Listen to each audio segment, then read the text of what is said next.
بسم الله الرحمن الرحيم. الحمد لله رب العالمين، الصلاة والسلام على رسوله الكريم. أشهد أن لا إله إلا الله وحده لا شريك له، وأشهد أن محمدا عبده ورسوله. نبينا محمد صلى الله عليه وسلم. رب اشرح لي صدري ويسر لي أمري واحلل عقدة من لساني يفقهوا قولي. ربنا زدنا علما، ربنا زدنا علما، ربنا زدنا علما. اللهم فقهنا في الدين، اللهم فقهنا في الدين، اللهم فقهنا في الدین۔ السلام علیکم ورحمۃ اللہ وبرکاتہ۔ امید ہے سب لوگ خیریت سے ہوں گے۔ اللہ تبارک و تعالی ہمارے وقت قبول فرمائے۔ تو نئے سبق کا آغاز کرتے ہیں۔ اعوذ باللہ من الشیطان الرجیم، بسم اللہ الرحمن الرحیم۔ وقال الله لا تتخذوا إلهين اثنين إنما هو إله واحد وإياي فارهبون وله ما في السماوات والأرض وله الدين واصبا أفغير الله تتقون وما بكم من نعمة فمن الله ثم إذا مسكم الضر فإليه تجعرون ثم إذا كشف الضر عنكم إذا فريق منكم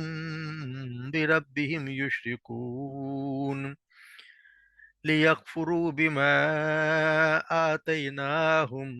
فتمتعوا فسوف تعلمون ويجعلون لما لا يعلمون نصيبا مما رزقناهم تالله لتسألن عما كنتم تفترون ويجعلون لله بنات سبحانه ولهم ما يشتهون وإذا بشر أحدهم بالأنثى ظل وجهه مسودا وهو كظيم يتوارى من القوم من سوء ما بشر به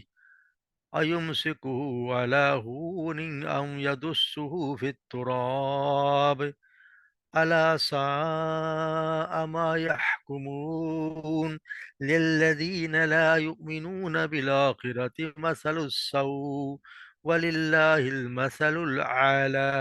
وهو العزيز الحكيم۔ صدق اللہ العظیم۔ وقال اللہ، اور کہا اللہ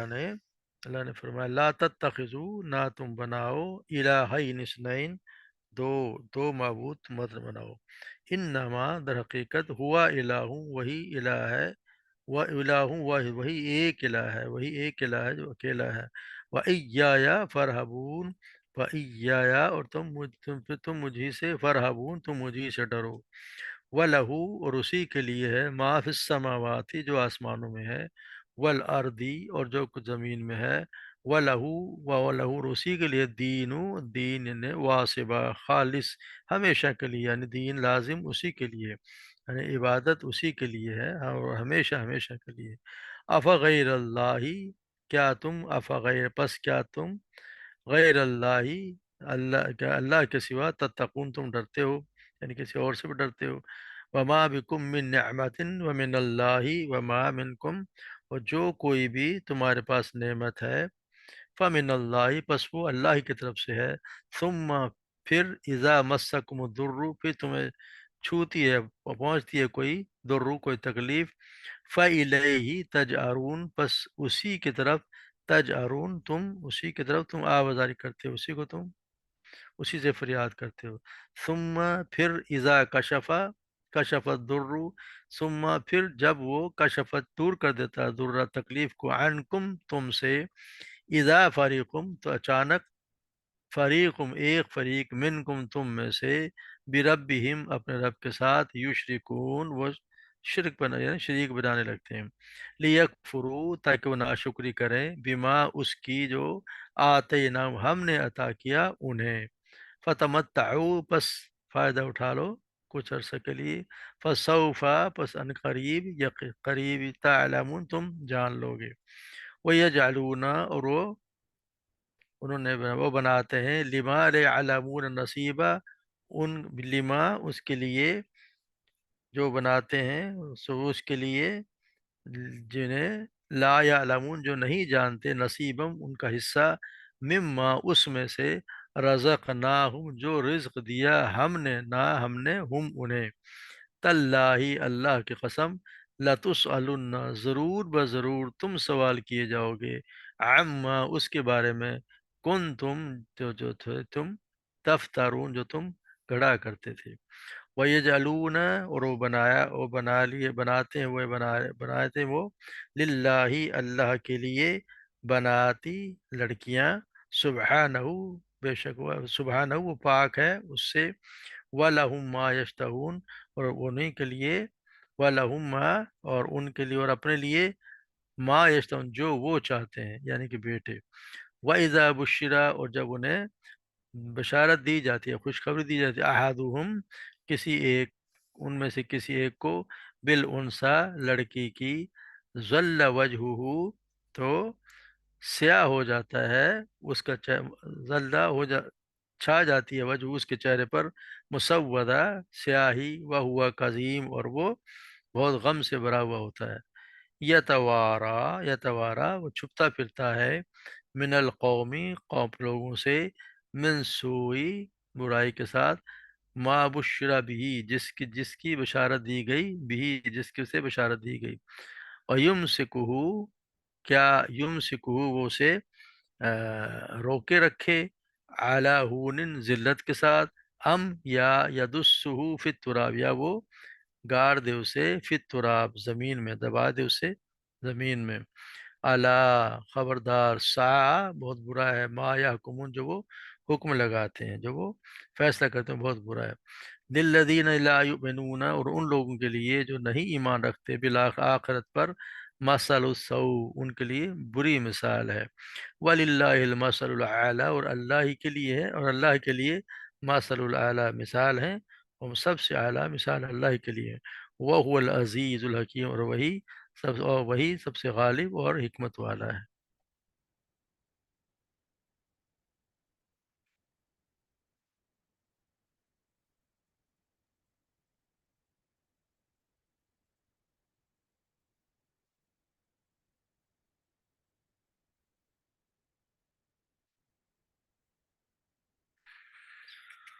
تو جیسے مشرکین مکہ کے بارے میں پڑھتے ہیں اللہ تبارک و تعالیٰ کا فرمان، جیسے کہ وہ ان کے شرک کیا کرتے تھے اور اللہ کے سوا بھی بہت سے معبود بنا، تو یہاں اللہ تبارک و تعالیٰ فرمانے والا، وقال اللہ لا تتخذوا الہین،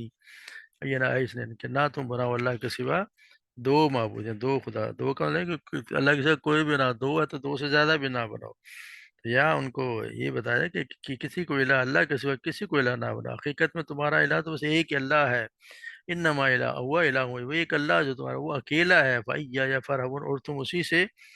اسی سے تم ڈرو، اس کے سوا کسی سے نہ ڈرو، یعنی جب اللہ تبارک و تعالیٰ نے ساری آسمان و زمین کی تمام مخلوق کو بھی اللہ کے سامنے ہم جیسے پڑھا ہے کہ سجدہ کر رہی ہے، سب نے سر تسلیم خم کیا ہوا ہے، اور وہ اس بات کا اعتراف کرتے ہیں کہ صرف اسی کی ذات ہے جو عبادت کے لائق ہے، اس کے علاوہ کوئی معبود حقیقی ہے ہی نہیں، تو پھر وہ جن اور ان سب کے لیے یہ لازم ہے کہ وہ بھی عملی طور پر اس کا ثبوت پہنچائیں، ثبوت جو ہے پھر وہ دیں، اور وہ پھر اللہ کے سوا دو یا دو سے زیادہ ہر معبود کا وہ انکار کر دیں، اسی لیے اللہ تبارک و تعالیٰ نے اس آیت میں حکم دیا ہے کہ معبود حقیقی صرف ایک ہے، وہی جو ہے وہ عبادت کے لائق ہے، صرف اسی سے ڈرنا چاہیے، اس کے علاوہ کسی سے نہیں ڈرنا چاہیے، اس لیے کہ سب کچھ اسی کے اختیار میں، کسی دوسرے کے اختیار میں کچھ بھی نہیں ہے، وہی مارنے والا ہے، زندہ کرنے والا وہی ہے، نفع و نقصان کا ذمہ دار پہنچانے والا بھی وہی ہے، اس کے علاوہ سبھی عاجز ہیں اور کوئی بھی قدرت کچھ بھی قدرت نہیں رکھتے، تو پڑھا ہے کہ سب کے سب جو زمین آسمان میں ہیں سب اسی کے سامنے سجدہ ریز ہیں، اسی کو سجدہ کرتے ہیں، اور اسی کے سارے جو ہے وہ اسی کے آگے سجدہ ریز مجبور ہیں، اس کے علاوہ سارے عاجز ہیں، اس کے سامنے سب عاجز ہیں، وہی ہے جب تو اسی سے ڈرو، یعنی کہ اسی سے ڈرنا چاہیے، اس کے علاوہ کسی اور۔ پھر یہ فرمایا وَلَهُ الْفِي السَّمَاوَاتِ وَالْأَرْضِ لَهُ دِينُ وَاسِبًا، اور خالص عبادت، یعنی کہ عبادت بھی جو ہے صرف اسی کے لیے ہے، یعنی کہ اللہ تعالیٰ وہی آسمان زمین کے جس کا مالک ہے، اور ہر حال میں ہر وقت اسی کے ذات و بندگی واجب ہے، اس کے علاوہ کسی سے ڈرنا اس کی وحدانیت، خالقیت اور رزاقیت پر ایمان لانے کے منافی ہے، کہ جب ہر چیز کا مالک وہی ہے تو عبادت کے لائق بھی وہی ہے، اور ہمیشہ ہمیں واسطے کا دین واسطے، یعنی کہ ہر ہمیشہ ہمیشہ کے لیے عبادت جو ہے نا اسی کے لیے ہے۔ میں نے کہا فغیر اللہ تتقون، کیا تم اس کے علاوہ کسی سے ڈرتے ہو، یعنی تم لوگ اللہ تعالیٰ کے سوا غیروں سے ڈرتے ہو، حالانکہ تمہارے پاس جتنی، جس سے آگے بتایا نا کہ جو کچھ وما بکم من نعمت من اللہ، جو بھی کچھ نعمت تمہارے پاس وہ اللہ ہی کی طرف سے ہے، جو کچھ بھی دی اللہ تبارک و تعالیٰ نے ہی تمہیں وہ نعمت دی ہے، تو پھر ڈرنے اور کے لوگوں سے ڈرنے کی کیا ضرورت؟ نعمت جو بھی دی، جیسے تھا جب ہم پڑھائیں کہ جیسے ہم سورہ ابراہیم میں پڑھیں گے وَآتَاكُم مِّن كُلِّ مَا سَأَلْتُمُوهُ، اور تمہیں ہر چیز پر سے جو دے دیا جو تم نے اسے مانگی، وَإِن تَعُدُّوا نِعْمَتَ اللَّهِ لَا تُحْصُوهَا، اور اگر تم اس کے اللہ کے نعمتوں کا شمار کرو تو اسے شمار نہیں کر پاؤ گے۔ ان الانسان لظلوم کفار، بے شک انسان جو ہے وہ بڑا ظالم، بہت ناشکر ہے، یعنی ہر چیز اللہ تبارک و تعالیٰ نے اسے دی ہے پھر بھی وہ ناشکری کرتا ہے۔ اور یہاں جیسے فرمایا ہے کہ وما بکم من نعمت فمن اللہ، جو بھی نعمت تمہیں دی وہ اللہ کی طرف سے ہے، ثم اذا مسکم الضر فالیہ تجأرون، اور جب پھر تمہیں کوئی مصیبت پہنچتی ہے، جب تمہیں کوئی مصیبت آتی ہے تو پھر تم پہنچتے ہو، پھر اسی کو پکارتے ہو۔ جب انسان مشکل میں پھنستا ہے تو پھر سارے دوسرے جن جن سے وہ مانگتا ہے وہ سب کے سب غائب ہو جاتے ہیں، پھر وہ خالص اللہ ہی سے دعا کرتا ہے، جب پھر اللہ اس کی اللہ تعالیٰ سامنے گریہ وزاری کرے گا، کیونکہ وہ جانتا ہے کہ اللہ کے سوا تو کوئی بھی اسے دور کر نہیں سکتا، اس وقت اللہ تبارک و تعالیٰ خالص اسی کے لیے دعا کرتا ہے۔ جیسے ہم تاریخ میں پڑھتے ہیں کہ ابو جہل کا بیٹا جو اکرمہ، آپ صلی اللہ علیہ وسلم سے چھپ کے، اور وہ مکہ سے فرار ہو کے اور کشتی میں سمندر میں بیٹھا، جب سب طوفان آیا تو اللہ نے کہا کہ اب اللہ کو پکارو، اس کے ساتھ کوئی پکار اس کو مدد کرنے والا نہیں ہے، اب کو سب کسی کو کوئی کام نہیں آئے گا، تو اس نے سوچا کہ یہی بات تو آپ آپ محمد صلی اللہ علیہ وسلم کہہ رہے ہیں، اور میں انہیں سے بھاگ کے جا رہا ہوں، اس بات میں پھر مسلمان ہو گئے، پھر کہنے کہ اللہ نے مجھے بچا لیا تو میں جا کے ان کے سامنے اپنے ایمان کا اقرار کر لوں گا۔ تو یہ اس وقت جب مصیبت آتی ہے تو اللہ پکارتا انسان اسی کو ہے، اس مصیبت آتی ہے پھر اسی کو پکارتا ہے، مگر ہوتا کیا ہے ثم اذا کشف الضر، جب ہم دور کر دیتے ہیں، جب وہ دور کر دیتا ہے اس کی مصیبت ان سے، تو پھر وہ کرتا ہے فریق منکم بربہم، پھر وہ اللہ تبارک و تعالیٰ کے ساتھ دوسروں کو شریک کرنے لگ جاتا ہے، یعنی کہ جب تمہارے حال رحم کا جب تکلیف دور کر دیتا ہے تو تم میں سے کچھ لوگ ایسے ہیں جو اس کے ساتھ غیروں کو شریک بنانے لگ جاتے ہیں، اور پھر وہ ان کا یہ ہوتا ہے کہ جی یہ جن کو ہے وہ، اگر یہ نہ ہوتے یا جو کچھ بھی دیا گیا اللہ تبارک و تعالیٰ نے ہمیں کسی صاحب کی بزرگ کی وجہ سے دیا ہے، اگر وہ مدد ہماری وہ مدد نہ کرتے تو ہمیں شاید یہ نہ ملتا، یعنی پھر یہ ہمارے معبودوں کے کرشمہ ہے، انہی کی بدولت ہماری تکلیف دور ہوئی ہے، اور اس طرح وہ اللہ تبارک و تعالیٰ کی نعمتوں کو انکار کر بیٹھتے ہیں اور کفر و عناد میں مبتلا ہو جاتے ہیں، یعنی ان کا نظر یہ ہوتا ہے کہ اگر یہ ہمارے بزرگ ہماری سفارش نہ، یہ ہیں دلانے والے، اگر ہم اللہ سے یہ نہ کہتے تو پھر ہمیں کچھ بھی نہ ملتا، یعنی پھر وہ بزرگوں پر ڈال دیتے ہیں کہ انہوں نے ہمیں یہ چیز دلائی ہے۔ تو یہاں بھی کہہ رہا ہے فریق منکم بربہم یشرکون لیکفروا بما آتیناہم، پھر وہ ناشکری کرتے ہیں اس کی جو ہم نے انہیں عطا کی ہے، یعنی دیتا اللہ تبارک و تعالیٰ ہے، مگر کہتے ہیں کہ جی وہ دیا کسی اور نے، جس طرح اللہ تبارک و تعالیٰ سورہ انعام میں ہم پڑھا ہے قل من ینجیکم من ظلمات البر والبحر تدعونہ تضرعا وخفیہ، کون تمہیں خشک اور سمندر کے دنوں سے نجات دیتا ہے، تم اسے گڑگڑا کر خفیہ طریقے سے پکارتے ہو، لئن انجانا من هذه لنکونن من الشاکرین، پھر وہ کہتے ہیں اگر تم ہمیں بچا لیا اس نے اس سے تو پھر ہم ضرور بضرور ہم شکر گزار بن جائیں گے۔ قل اللہ ینجیکم منها ومن کل کرب ثم لا انتم تشرکون، اب ہم نے کہا کہ پھر ہم جو ہے وہ کہتے کہ میں تمہیں نجات دیتا ہے اور ہر بے قراری سے پھر تم شریک بناتے ہو، پھر اللہ کے تعالیٰ شریک بنانے لگتے ہیں، جیسے سورہ روم میں بھی اللہ تعالیٰ اسی طرح فرما رہے ہیں، جب تم لوگوں کو کوئی تکلیف پہنچتی ہے تو اپنے رب کو اسی کی طرف رجوع کرتے ہو پکارتے ہیں، پھر جب انہیں اپنی طرف سے کوئی رحمت چکھاتا ہے تو اچانک ان میں سے کچھ لوگ رب کے ساتھ شریک ٹھہرانے لگ جاتے ہیں، تو وہ پھر وہ شریک بنانے لگ جاتے ہیں کہ یہ تو ہمیں جو ہے وہ فلاں صاحب نے دیا ہوا ہے۔ تو یہ یہاں پہ پھر وہ لگتا ہے ناشکری کرتے ہو، تو قانون سے کہا جاتا ہے کہ تو کچھ عرصے کے لیے فائدہ اٹھا لو، فسوف تعلمون، قریب تم جان لو گے، کچھ عرصے بعد تمہیں پتہ چل جائے گا، جب موت آئے گی اسی وقت پتہ چل جائے گا۔ جس انسان کو موت آ گئی، اس کی قیامت اسی وقت آ گئی، تو اس کو کچھ عرصے بعد ہی پتہ چل جاتا ہے کہ اس نے کیا کیا۔ اللہ تبارک و تعالیٰ رحم فرمائے۔ پھر کہا وَيَجْعَلُونَ لِمَا لَا يَعْلَمُونَ نَصِيبًا مِّمَّا رَزَقْنَاهُمْ، اور بناتے ہیں اس میں جو جن کا ان کے پاس کوئی علم بھی نہیں ہے، جن کے متعلق وہ جانتے بھی نہیں ہیں، ان کے لیے ان کو وہی بنا لیتے ہیں، ان میں سے ان کو حصہ مقرر کر اس میں سے جو ہم نے انہیں رزق دی ہے۔ یعنی جن کو یہ حاجت روا مشکل کشا معبود سمجھتے ہیں، وہ چاہے پتھر کی مورتیاں ہوں یا جنات یا شیاطین ہوں، ان جن کی حقیقت ان کو کوئی علم ہے ہی نہیں۔ اسی طرح قبروں میں جو مدفون لوگوں کی حقیقت میں کوئی نہیں جانتا کہ ان کے ساتھ وہاں کیا معاملہ ہو رہا ہے، وہ اللہ کے پسندیدہ افراد ہیں یا کسی دوسری فہرست میں ہیں۔ کیا واقعی اللہ نے ان فوج دکان کو کچھ اختیارات دے بھی رکھے ہیں؟ کوئی کسی کو کس بات کا کوئی علم نہیں ہے، نہ کوئی ان باتوں کو جانتا ہے، لیکن ان لوگوں نے ان کی حقیقت سے ناشنا ہونے کے باوجود انہیں اللہ کا شریک ٹھہرا رکھا ہے۔ اور اللہ کے پھر آگے جس سے بتا رہا ہے نصیب مما رزقناہم، اور جو رزق ہم نے انہیں دیا ان میں سے پھر اس کو اس میں سے ان میں سے وہ حصہ مقرر کر دیتے ہیں۔ یعنی جو اللہ نے رزق اللہ نے دیا ہے، مگر حق اللہ تبارک تعالیٰ کے علاوہ ان کے لیے جو ہے وہ حصہ مقرر، جیسے ہم پڑھ آئے ہیں کہ وہ پھر الگ اپنی جب کھیتی ہوتی ہے تو پھر وہ کہتے ہیں جی یہ اللہ کا حصہ اور یہ ہمارے معبودوں کا ہے، اور پھر اللہ کے حصے میں سے تو کم کر دیتے ہیں مگر معبودوں والے حصے میں سے بالکل نہیں کرتے۔ اگر کوئی وجہ ہو جائے تو پھر اللہ کے حصے کو بھی معبودوں والے حصے میں، اپنے معبودوں کے حصے میں ڈال دیتے ہیں، یعنی اپنے جو شرک کر رہے ہیں اس میں کمی نہیں آتی، ان کا حصہ پورے کا پورا ہوتا ہے مگر اللہ کے حصے میں سے وہ ڈنڈی مار جاتے ہیں۔ تو یہ حالت ہے ان لوگوں کی کہ اللہ نے جو حصہ دیا، ہم نے جو رزق دیا ان میں سے ان کا یہ حصہ بنا دیتے ہیں، ان کے متعلق جانتے بھی نہیں، ان کا کوئی حصہ ہے بھی نہیں ہے، کوئی حصہ ہے بھی یا نہیں ہے، وہ کچھ ہماری مدد کر سکتے ہیں کہ نہیں، ان کو کوئی علم نہیں ہے۔ پھر اللہ تبارک تعالیٰ اپنی قسم کھاتے ہیں، اللہ اللہ کی قسم، لَتُسْأَلُنَّ عَمَّا كُنْتُمْ تَفْتَرُونَ، ضرور بضرور تم پوچھے جاؤ گے، یعنی اللہ تبارک تعالیٰ تم سے ضرور پوچھے جاؤ گے اس بارے میں جس کو تم کیا کرتے تھے، یعنی کہ جس کے تم جس کے تم یہ جو افطرا بازی کرتے تھے، اللہ کے بارے میں جھوٹ چیزیں گھڑ لیا کرتے تھے، اس کے بارے میں اللہ تبارک و تعالیٰ ضرور تم سے پوچھے گا۔ وَيَجْعَلُونَ لِلَّهِ الْبَنَاتِ سُبْحَانَهُ وَلَهُم مَّا يَشْتَهُونَ، اور بنا لیے انہوں نے اللہ کے لیے لڑکیاں، پاک ہے وہ اس سے، وَلَهُم مَّا يَشْتَهُونَ، اور اپنے لیے ما يشتهون، جو ان کو پسند، یعنی جو وہ چاہتے ہیں، یعنی ان کے اللہ کے لیے تو بیٹیاں بیٹیاں بنا لی، اور اپنے لیے وہ جو چاہتے ہیں، یعنی کہ بیٹے، اپنے لیے وہ بیٹے بھی چاہتے ہیں اور اب اللہ کے لیے انہوں نے بیٹیاں بنا لی ہیں۔ تو یہ ان کا یہ ہوتا ہے کہ اللہ نے فرشتوں کو مونس، جیسے مشرق مکہ جو فرشتوں کو مونس قرار دیتے ہوئے اللہ تبارک و تعالیٰ کی بیٹیاں بنا دیتے تھے، پھر ان کو میں پوجا بھی شروع کر دی۔ تو ان کے ان باتوں میں اتنی بہت بڑی غلطی ہو رہی ہے ان سے کہ کیا کہہ رہے ہیں۔ انہیں ایک پہلی بات تو انہوں نے اللہ کی طرف انہوں نے اولاد کی نسبت کر دی، حالانکہ اللہ تبارک و تعالیٰ کی تو کوئی اولاد ہے ہی نہیں،